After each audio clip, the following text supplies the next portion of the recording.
Good morning. Good morning, on the light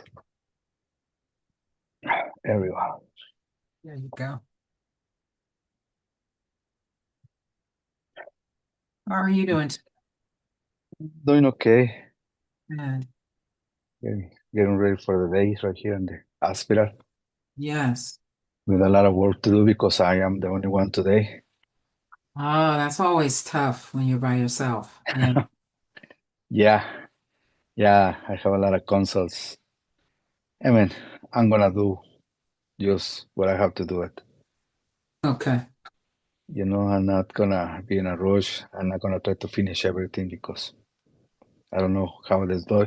I don't know how the day is gonna be, so Right. I'm gonna keep that in mind and Practice good yes, self-care. yes, yes, I have to in this kind of environment. Mm-hmm. I have to be, aware about my feelings, my strength. But it's part of the process of the life. Well, Yeah, yesterday, actually, last Friday, my supervisor requested me to go and see the husband of this lady who died because of the valley fever. ah, Remember that I telling you?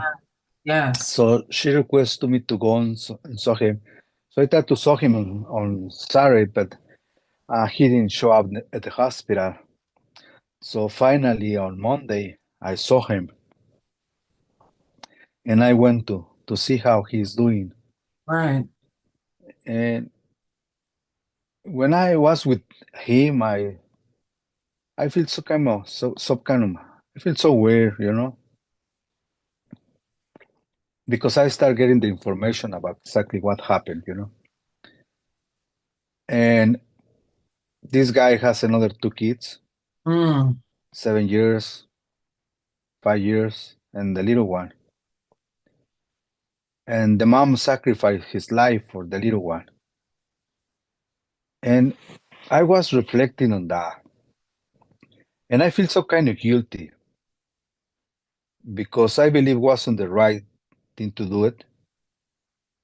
And I start reflection that what the chaplain do at the first time when he saw them. Because a mom can give it to you a kid, but a kid cannot give it to you a mom. And somehow the decision that she made was good, but wasn't the right decision to make it. And I haven't that kind of thoughts of struggle. What can I do if I was there? wow. Yeah. You see my point? Yes. Because lost her, three kids are gonna growing up without mom. Mm-hmm. You know, maybe could be better if she's still alive. Hmm. Wow. And that way just put the kid in the hands of God and Mm-hmm. wish for a miracle, but the other kids can have the mom for the Okay. And you said the mom made the decision? yes. Wow. What do you think? Wow. And there was a chaplain present, but it wasn't you. Yes, wasn't me. Ah, okay. What do you You, think you would have said to her when she made that decision? I think I made inspired her to put uh the priorities of his life and talk about the two kids wrong without his mom Mm, and just give it to her more options. okay. Okay, that's all I think I can do it if I was there with her. Hmm. Just give it to her more options. And you don't think the chaplain who was there did that? No, no, first, I feel I feel sad, I can tell you, because the chaplains know that he or she doesn't speak Spanish, and the mom and the dad doesn't speak English, Mm. and I was available for them. And I'm being upset with the chaplains. For not calling you. Exactly. Always try to show up her Did face and did they use a translator? yes. But as you know, I was sometimes when the doctors and the nurse use the translate interpreter in Spanish, and I can tell you, it's a lot of people who they use translate the words, not the meaning. And it's a lot of misunderstanding. When you translate the words, instead translate the meaning. Mm. And it's a lot of confusion, and I have to explain them. And I'm being an argue with the translators because the way they translate, sometimes they confuse most to the to bring more confusion to the patient Mm. than the Wow. light because they use a medical terminology when they translate, and the people doesn't know about the terminology. Like for example, one time uh, the doctor asked the patient if he has any diet, okay, regarding about some kind of a medical situation, and they don't know nothing about diet. So translates ask the patient, uh, you are in a diet. He looked at me like, what are they talking about? And I have to explain them and the meaning words what the doctors try to say to them. And I Mm. find out the the misunderstanding between the translator, Right. Wow. Hmm. and I'm been reflecting in that. Yeah. And I just find myself in a point that I cannot do nothing about it. I try to, but I cannot change the people's mind. Is that all you feel you could do is change the people's mind? Yeah, because I told if I am here and you know that the people doesn't speak English, please call me. What if you're not there? What can I do? Then what can they do? When the last supervisor was here, because we changed supervisor, she called me. When it's really an emergency like that one, she called me Okay. and she made me came to the hospital. And I came to the hospital. I don't Okay. have any problems because I live across the street. Mm-hmm. So I can be here, just translate or help the patient and get back to my home. I don't Right. have any problem with that because it's not very often. Right. You know, the emergencies, real emergencies are not very often Yeah. in that Very, situation. very infrequent. I can hear both your concern that you weren't contacted for that spiritual care visit, particularly since the receivers only spoke Spanish. I Yes, also can hear your critique of what you feel the chaplain did, although I'm aware you weren't present, but you have some concern about the spiritual care that the chaplain provided. And then just some general sense that when the language translation is used at the hospital, that things are lost in translation. yes, So I want to I repeated that to just affirm I'm hearing you. These are Yes, very important concerns, and I appreciate you observing it and even bringing it here. And your idea of, hey, I think I would have given the woman more options yes. is pretty powerful. And so I want to offer that to you. What can you do? You know, what are some options that you have as an employee, a part of that healthcare system, and you've identified a need that is very concerning to you that impacts patient care? I don't have any options at Okay. all because they they rule Mm-hmm. the chaplaincy as they Mm-hmm. want it. They do not hear us. Mm-hmm. Period. I mean, telling them, I'm here. We speak Spanish, and I'm here. Please call me. Mm-hmm. But they didn't. Well, there's a couple of things around that.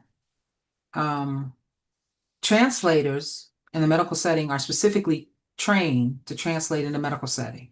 And Yes. some of it is for legal reasons, and some of it is for Right. effective communication. So you're not trained specifically in that way. So there's a way in which I think they have to be sensitive and fair to you because that's not your training. But there is also in a medical system something called a patient safety report. Hmm. And if you are concerned about the safety of patients around this issue of translation, as an employee, you are able to file a patient safety report. Hmm. There's also a patient relations department Okay. where you can bring up a concern that you have about the way in which the hospital is relating to patients. They may suggest you go to another department, but they could also receive it and say, let me figure out where to take it. And then what you've already done, which is to go to your immediate one up, your immediate supervisor, and say, hey, this is my concern. What can we do about it? And then hear what's available to you in the system as recourse. What options do you have in the system to really follow up on this? Because I can hear your passion, your concern. There's urgency to this. It's not dramatic to say it's a matter of No, life and death. exactly. Because it's not everybody. Because most of the time, the patients bring somebody who speaks Spanish, friend, daughter, older enough to do that. Mm-hmm. But it's just a Yeah, few of those one who doesn't speak at all, right. okay, Spanish. Yeah. And when I wasn't here, that's okay, I wasn't here. But when I'm here, this is my concern. When I'm here, okay, they can call me. But they can also choose not to. Exactly. That's why I told him I cannot change people's mind or people's behavior. They choose not to do it. Why? I don't know. What's your thought? You have a narrative, you have a story. I have a fact, okay, that their pride doesn't let them call Mm, me, mm. okay, because they are fighting for a position, all right, and I am upset because as I say last time in the the class, not all the chaplains are chaplains, Mhm. and sometimes it's more hard to deal with them than when on and any other kind of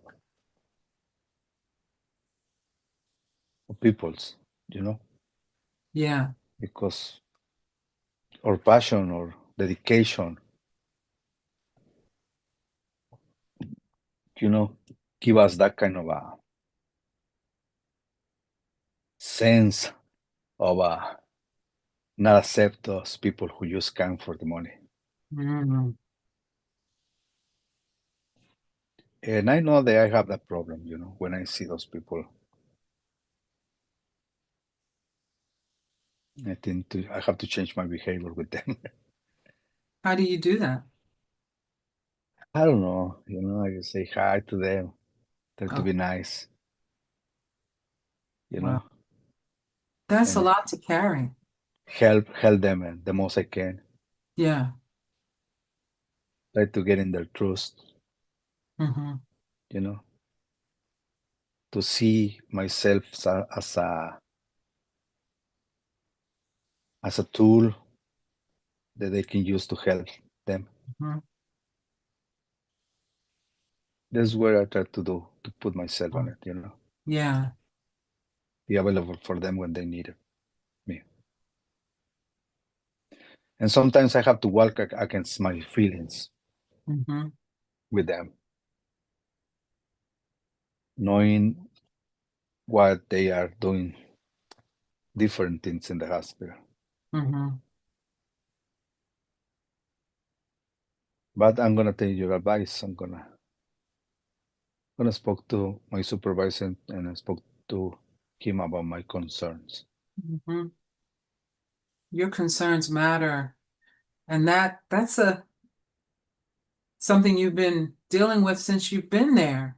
Sort of these Yes. um yeah, the pride and the power issues. And do you hope to continue to work there after you finish this unit? I already put an application. So they say they're gonna call me.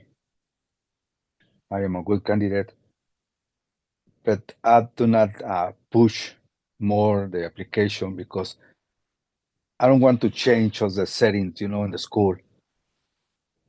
Change. I have to change the preceptors and so many things that I have to change if I change my work. Right, So I prefer to stay until I finish my. right. And you've applied to work there, but not just there. Exactly. Yeah. Well, that's Yeah, a and in the yeah. middle, I'm being focused on my and the things that God want me to do right here, Mm-hmm. and that's the way I handle everything. I'm Mm-hmm. focused on not Right, on them, you know, but on the people that are being blessed and the opportunity that God give it to me. You know, right. like the people in the verbatium I wrote it, Mm-hmm. all the reflections I already sent to you. Mm-hmm. Those kind of people that made me growing Right. when I care of them. Yeah. Show me some kinds of faces of God when I saw them. Right. And in the end, I been knowing more God through the people, Mm-hmm. which is a blessing for me. Right. Mm-hmm. And I feel so honored to be there. Yes, I can tell you do. Yeah. I feel so honored to be with them, to walk with them. Yeah, and been reflecting every time I get into a room after I leave a patient. I have a few moments to reflect Mm-hmm. what I did right, what I did wrong. You always try to action, reflection, and change Mm-hmm. action. Yeah, yeah, yeah. Yeah, and I made a rule of that on that. Mm-hmm. I made a rule, every time. See my actions, reflect on them, and if I got to change something, I change it. You change it.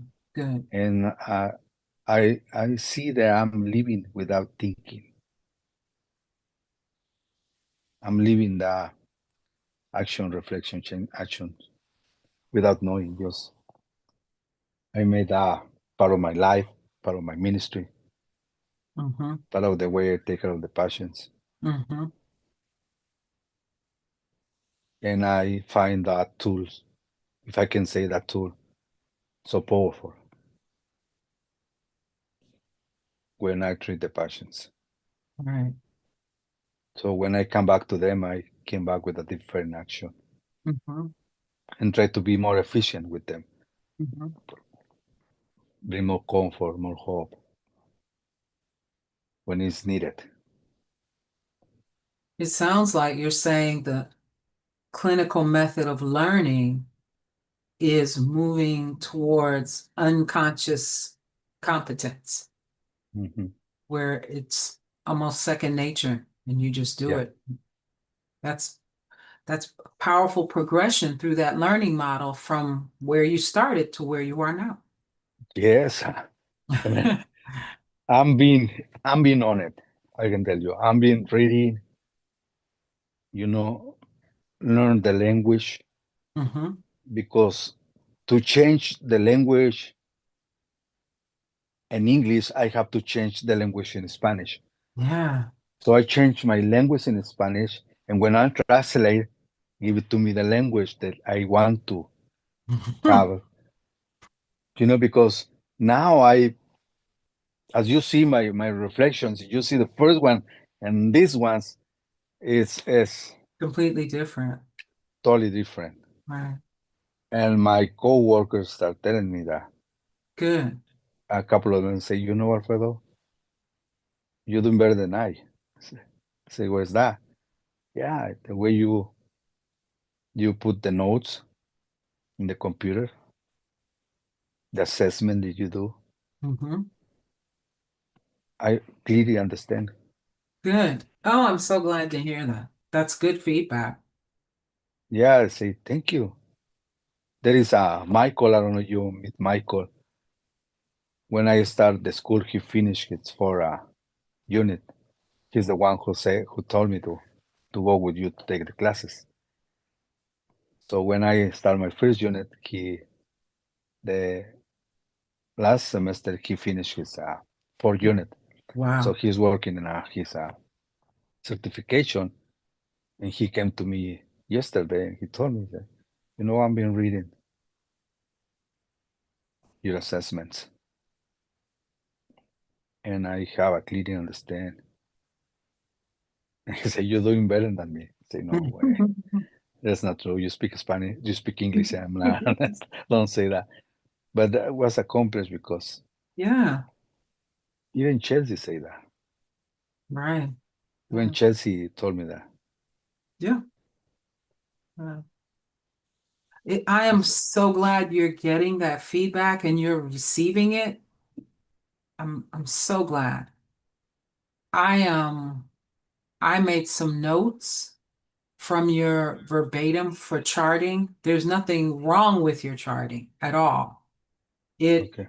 it is Hmm. so improved. I'm just like so grateful for the work you've put on it. I can Yeah. tell because I Uh, read some charts from the site visit, and these are just at another level. But I have um, identified strengths and some potential areas of growth because I know each place is oh, different.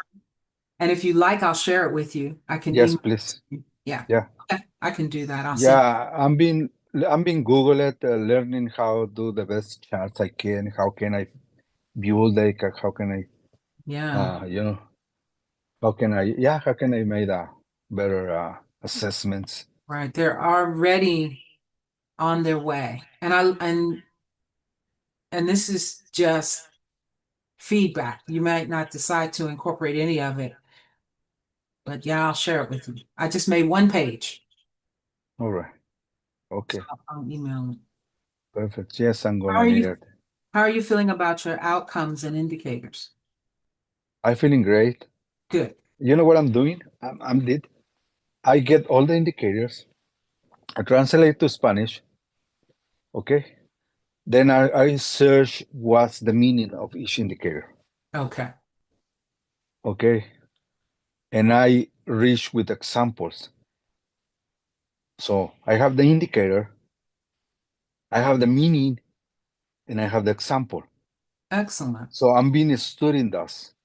All the indicators I do. It's like a 3 or 4 pages I build already. I Right. Google it, I use all the information I can have it, and I have it as an examples. Oh, great. So when I have some issues, I go through my papers Mm-hmm. and I read which one is it. Okay.